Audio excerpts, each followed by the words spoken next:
Hello and welcome to Miss Charlotte Astrology. My name is Charlotte. I'm a full-time working astrologer, and on this channel I analyze astrological charts of public figures, and very often they are celebrities, and that will be the case today, as the Synastry chart I will be analyzing is made up of, the two people involved are very, very famous, and they are the iconic, the gorgeous, talented Megan Fox, who is also an Astro girly, so we love her for that, and her now ex-fiance, a musician, rapper. Is he a rapper? I've never really listened to his music. MGK, Machine Gun Kelly. So I just got word today that they are broken up. She's currently pregnant, so it's very topsy-turvy. She's finishing up her nodal return as well. It looks like her North Node is at a very, very early degree in Aries, so this is actually quite timely, right on time. So I wanted to have a look at their synastry, their chemistry, like why were they so drawn together? Why did they stay together for so long? Like they've been together for like 5 years now, and it's been very up and down. It's been quite chaotic, and yeah, I just always, because she just got out of that marriage to Brian Austin Green, and she moved on very quickly with this guy, and she's not stayed single. Maybe she should for a while. Anyway, we'll see what's going on with these two. Before I dive in, I just want you guys to know that I do have availabilities in January for appointments. They fill up quickly. Get them now. And of course, if you are a YouTube member, there is a little bit of a discount for you. So if you'd like to support me, you can join YouTube members. I'm posting a series on North Nodes. I will be posting a series on Venus placements as well. And I recently posted a video about me and my new puppy in our synastry. So all sorts of fun things on there. And of course, if you'd like to meet me, you can book an appointment in January. And I do have recorded readings on MP3. I've got 5-minute focused readings and 15-minute full chart readings, transit readings, synastry readings. So it doesn't require an appointment, it's just a recording of my voice sent to your email. So if you'd like to do that, if you'd like to support me, that's the best way to do it. And if not, if you can't do any of that, please like, subscribe, comment, help me with the algorithm. Much appreciated. Okay, so let's have a look at these two. So they're both Taurus suns. She is the inner ring. She's the inner blue ring, the blue planets. Sun and Mercury in Taurus. Her Venus is in Gemini. She has a Leo moon and a Mars in Capricorn with a Capricorn rising. MGK is a Gemini rising. He's the outer ring in red, and he's a Taurus sun and Mercury as well. He has a moon and Venus in Pisces, a Mars in Pisces. Oh, that's not easy. A Mars in Pisces, and yeah, so there's a lot going on here. So what I'm going to do is scroll down to the next slide so we can carve up the chart a little bit. A home built on sand. Megan's North Node, Mercury and Sun conjunct MGK's part of Fortune, Sun, Mercury and Pallas Athena. So they're both Tauruses. And I bet, because she loves astrology, and I bet when she saw this, she was like, oh my God, we're just like meant to be, like we're like twins, we're twin flames and soulmates and everything. Here's the problem, my love.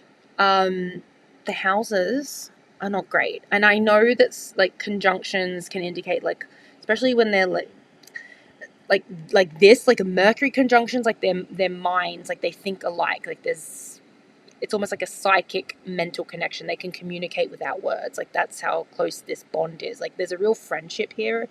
But she's a 4th house sun and Mercury, and I know that she is an odd girl. She's would be considered crazy. I just think she's a little bit of a witch, whatever. But she's a 4th houser, and her children matter a lot to her. Like she is a mother. I think she very much is, a loving mother. She's kind of like a Cancer. She's a Cancer Taurus, and she's gorgeous, and she attracts love. And it's not hard for her to find a partner. But ultimately, she is looking for a stable 4th house. Okay. Given how crazy she is, I know she seems that way, but I think there's a lot about her that could be quite boring and normal and regular, and that's that 4th house stuff here. MGK, he is a sun in Taurus and a Mercury in Taurus as well, but he's a 12th houser, very Pisces, and as she said in an interview, they did an interview together a few years ago, she said, you're very morose. He's very moody, very morose. He is, because he's lost in this 12th house. He's prone to addictions. Her 4th house is much more stable because of where it is. Like, the 4th house is it's the real world, right? The 12th house is not. If you have placements in your 12th house, especially if they're personal placements, you can get lost in the drugs. You can have, like, can make you incredibly intuitive and sensitive and a lovely person in so many ways, but you can lack boundaries. You can be your own worst enemy. It's a whirlpool there. It's the Pisces house. So when I titled this A Home Built on Sand, 4th house is the home. And the 12th house, well, that's the sea and the sand. Like, it's not stable. She can't build her 4th house. She can't build a strong foundation. She can't build a home in this 12th house where things are just so inconsistent. There's always drama. She's drowning here. So I'm not surprised that they broke up. Normally this would be great synastry, because, great mind think alike, and I'm sure they get on very well. But he lives in a fantasy world, and he's brought that fantasy world into her 4th house of the home, and it's turned into a fucking nightmare. And a fantasy and a nightmare, there's a very fine line between those things. And I do think that she has been a muse for him. He's probably written songs about her. He's created art around her. His Pallas Athena is here as well, so she is a great muse. But I do feel like she's always trying to keep him stable. And the thing is, also, because her 4th house is Taurus, and he has got these Taurus placements, he feels like family. He feels like home. He feels like a bit of a child, actually, Yeah, and his ascendant falls into her 5th house of children. She was basically she's with a child, a man-child. Anyway, I think his rising in the same sign as her Venus does indicate that physically he is her type. And I think she's even said that, not in relation to her placements, but she when we're talking about a Venus rising conjunction, the Venus person is going to think that the physical appearance of the rising person is exactly in line with what they deem attractive. So this is quite good. Her Venus has Chiron and Lilith here. I think she's I hate to listen. I don't want to talk shit about people with Lilith conjunctions, but I've had a rough time with I've had a rough time with people with Lilith conjunctions with their personal placements, my mother included. Not easy, because wherever you have Lilith is where you should be free, especially if you are a woman with a prominent Lilith placement in a conjunction with a personal planet like this. Venus and Lilith together, maybe you shouldn't be signing contracts to be married. Maybe because she needs to be free. Ultimately, if she were to sign a contract to get married to someone, she'd be in a prison. Lilith hates the Garden of Eden. It does not matter how beautiful the Garden of Eden is. She's going to want to escape anyway. And that's exactly what she's done. She's escaped because it turned into a prison. The prison was MGK. Yeah. It's very frustrating. Yeah, this is a lot. Also, the North Node in Aries at this looks like a very early degree. It does lie in a conjunction with what looks like part of fortune it's either Taurus or Aries. But the part of fortune and the sun in Taurus, lie in a conjunction with that North Node. Remember, the North Node represents something that is fated, like the energy you have to master, the thing you have to learn to be good at. It's the energy you have to learn to master and embody, and your destiny, right? His sun and part of fortune sit on that. So she thought when she got with this guy, this is forever, this is a done deal, I'm going to drink his blood, yay. That's probably why it's been so hard to get rid of him. We're soulmates, we're meant to stay together. We've drunk each other's plasma. We're obsessed with each other. And I think to a certain extent they always will be. They're always going to be involved with each other, especially with this child. And by the way, Drinking someone's blood, don't do that shit. If you drink someone's blood, if you consume another human being's blood, you will be obsessed with them. Don't do that. That's fucking dangerous. Anyway, I'm sure there's people that are sitting here and they're disagreeing with me, but don't do that shit. Don't. It's dangerous. Raising a man-child. Megan's moon conjunct MGK's IC. So she's very good for him. He's not good for her. She's good for him. Her moon, which governs the 4th house, governs this IC. This moon is sitting in his 4th house of the home. She grounds him into the domestic sphere. Because if you look at his chart by itself, he's very top heavy. It's very famous at a very young age. He got famous before his Saturn return. And he's off in the 12th house, and he's crazy, okay? And I know she's a little bit crazy too, but she's actually quite grounding for him because of this moon lying in his 4th house. She feels like home. They both have placements in each other's 4th house. That's why it's so hard for them to separate, because they feel like family. It's like they've always known each other. If you are with someone that has placements in your 4th house, they might drive you fucking nuts, but you also love them, and it's hard to get rid of them because of that. Her vertex is in Leo, and he's got no Leo placement. So I'm inclined to think, is he really that big of a soulmate? I mean, it's fine. You can be with a person that doesn't have a placement on your vertex. It's fine. But, I mean, it would have been cute if he had some Leo placement where, especially if it was a sun or something, like, it would have been a better synastry than it is. But anyway.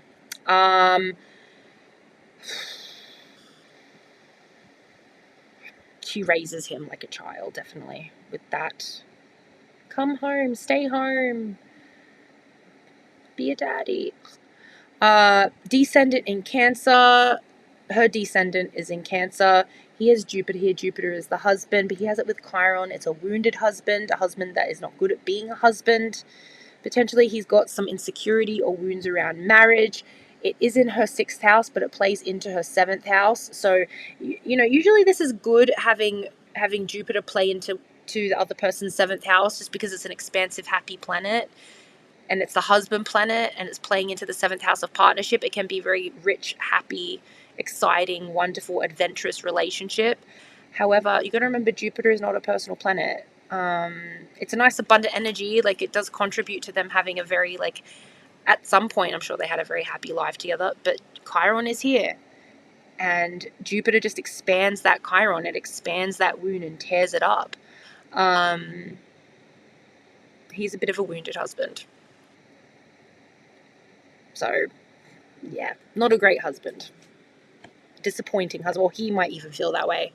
He just feels that way. I don't think marriage is, for him, really. Has he been married before? I don't know. I haven't really looked. I don't know much about him. Megan's rebirth. So, them getting together was brought on the Megan Renaissance. She'd not really been active in her career for quite some time. And being with him gave her a new, it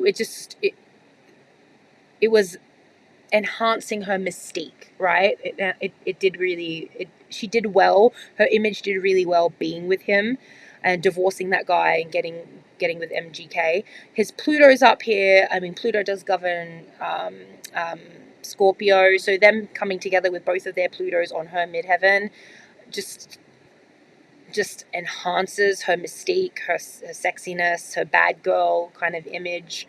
I don't think she's necessarily bad. She's been bogged down with kids for about a decade, but I think entering her bad girl sexy era as a woman in her 30s, it was a nice period of time. Lilith is here.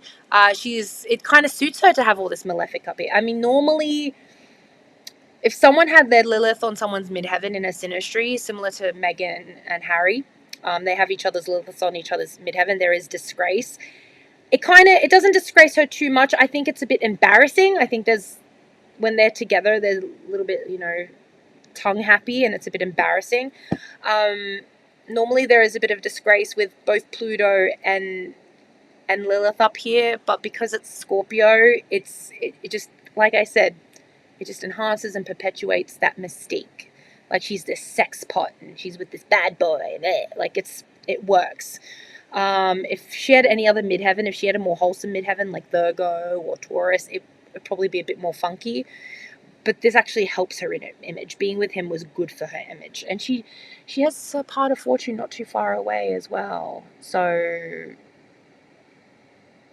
it's nice. I think she made a lot of money when she got with him. Like she probably had a lot of opportunities because of her raised profile.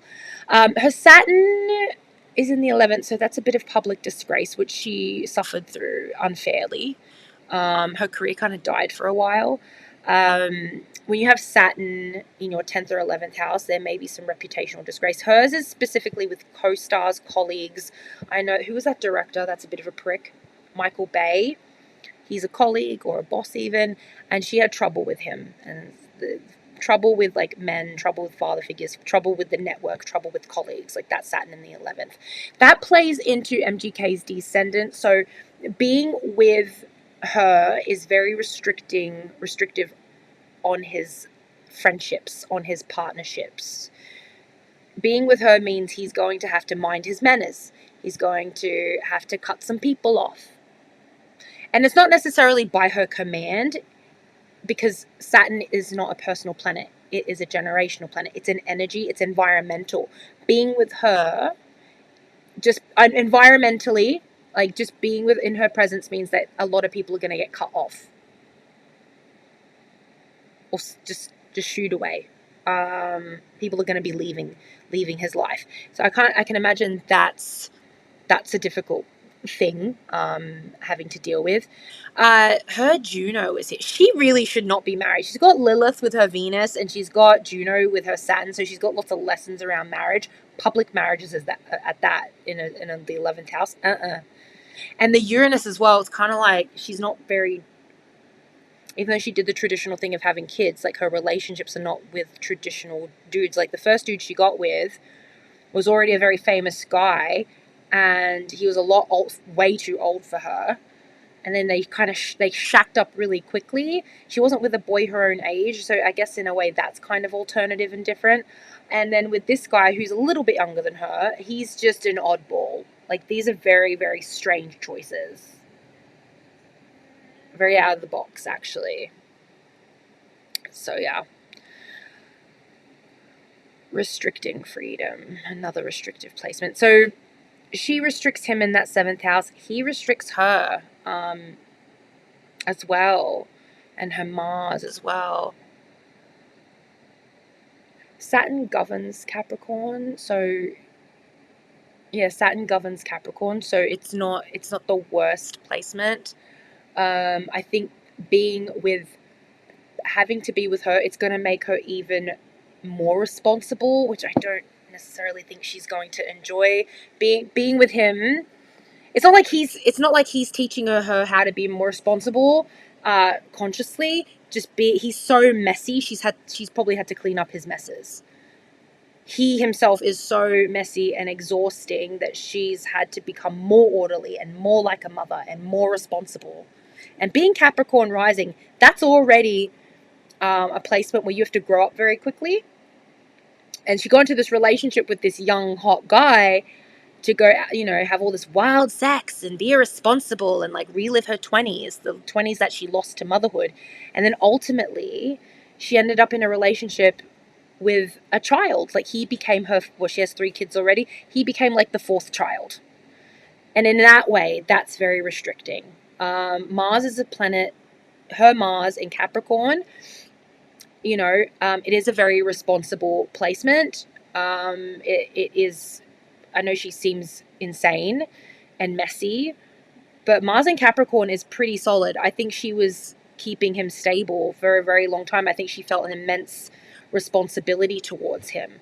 So I'm glad she's broken free of this, because that looks like a bitch. Her Mars also plays into his 9th house, which is about expansion. He's got Saturn in the 9th, so he also has trouble with paternal figures, father figures. I think they might have both of them have some daddy issues. And I think having Mars in his 9th house, where he's so restricted in terms of education and philosophy. I'm not saying he's dumb, but he doesn't seem like someone who's a higher intellect. She's the intellectual. With her Mars in that 9th house, she's likely opened him up spiritually and intellectually in a way that he's never experienced before. And I think maybe even sex magic is part of it. Mars is the phallus. His North Node is in Aquarius. It's on the midheaven. Is that Mars in Aquarius? Let me double check that. No, his Mars is in Pisces. His Mars is in Pisces. I had to double check that. But yeah, that North Node is in Aquarius. It's on the midheaven, destiny. I mean, being a public figure, being famous. She doesn't have anything here.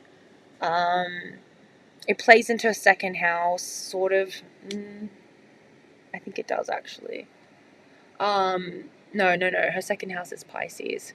His Mars is in her 2nd house. She's probably had to spend a lot of money being with him. If someone's Mars is in your 2nd house, you might, being with them, there might be some spendthrift behavior. For example, maybe being with him means that they have to fork out thousands of dollars in therapy. That kind of thing. They've done that, haven't they? They've talked about that. And he's got a Mars in Pisces, which is an unstable Mars. Her Mars is solid in Capricorn. Very solid. She's the stable one. He's the one that has addiction issues. He's the one that has temper tantrums. He's the one that has this mutable personality, all these mutable personality changes. Like, it's very difficult for her. It's very difficult for him too, living inside his own head, I can imagine. But he's got no boundaries with sex. I'm wondering if he's cheated. I'll get a better look. I'll expand the chart again and have a look. Let's have a look at this next slide. Boundless love, Megan's Jupiter and Vesta conjunct MGK's Venus and Moon. He feels like the husband. Also, that Jupiter in his 11th house makes him more famous as well. Jupiter-Venus conjunction, yeah. So there's Jupiter is the husband in her chart, and Venus is values, beauty. So another placement that indicates that it's daddy husband energy right there. And there's also the moon here. I think there is a lot of love here. I think that there is definitely a spiritual connection with this conjunction. I think that also because it plays out in it's playing out in a public house for him. They enjoy being seen together. He enjoys having her on his arm. I think she feeds him. I think she, not just sexually, but I think, again, like spiritually, I think she's very knowledgeable. She's the intellect of the two. The Jupiter with the Venus and the Moon, I think she's helped him a lot with understanding himself, his emotions. She's a bit of a therapist, actually. Anyway, this is their whole chart. Let's have a look here. Her Leo Moon, she's very squared off. It's very squared off. The thing with Leo Moons, she longs to be the center of attention within the household, and I'm wondering with her first marriage if that's the reason why it fell apart, was because she wasn't getting that. She wasn't adored, or maybe she was, but she didn't feel it. Leo Moons, Leo placements in general, but Leo Moons, specifically when it comes to their domestic sphere, they have to be the center of attention. They absolutely have to be. They need to be adored. They need a lot of words of affirmation. I think with the Leo suns, it's a bit more overt. You know, that's everywhere. They want attention from, and this is, I love Leos. I love Leo suns. I'm an Aries sun. Fire suns, we need, like, especially the Leos and the Aries, we're a bit needy like that. Fire needs oxygen. It needs wood, and it needs oxygen. It needs to be fed. Fire suns need that. Fire moons, it's a bit more covert. It's quite covert narcissism. At least with the fire suns, we're like overt narcissists. But with a Leo moon, it's quieter. Within her relationship, she needs to be the center of the universe. She needs to be the center of the home, in a way where she's getting adored and getting love and getting, like, grand gestures. And I don't think she was getting that with Brian Austin Green. I think she was getting that with MGK, who is probably really good at love bombing. So yeah, I think she's also quite good at it too. They moved very hard and very fast. so I'm not surprised it's fallen apart. Her moon is not nicely aspected with much here either. I think she even though she's anchoring him into this 4th house, she herself is not getting, she's not getting fed, she's not getting taken care of, which is exactly the thing that she needs with this moon. Yeah. I'm just having a look around. His moon looks like it's also, his moon is squared off with her placements too. I just don't think he can ever feel really settled. His moon and his Venus, and they're in, he's like drowning. He's drowning. And she can't even save him. I think she's tried. Their Venuses square off as well. Mutable Venuses can be a little bit fickle. And you know what? That Venus in Gemini with that Chiron, with that Lilith, maybe that's the reason why she was so stuck on him, because she loves the chase, and Mercurial Venus is specifically Gemini. It's a tricky sign. I don't know. This is how I interpret it, as a solid Venus in Taurus. It just seems that, to me, that Venus in Geminis, they fucking love the drama. They love someone who is going, like, who can present them with rings of fire that they can jump through like fucking circus poodles. Like, they love to be tortured a little bit. That's what it seems like, especially with that Chiron and that Lilith. Like, ooh. Oh. And of course, you know, Gemini being a creative, performative sign, they want someone who is creative, someone who can keep up. So yeah, it's just very chaotic. Very chaotic. There's a bit of a misalignment here with the squares. Anyway, good luck to both of them. Good luck. I hope that baby's okay. I really do. I pray for that child. All right, guys, that's all I have for you today with them. Please join my members if you would like to. And of course, I've got my readings in January and my MP3s. And yeah, thank you so much. And I will see you in the next video. Bye.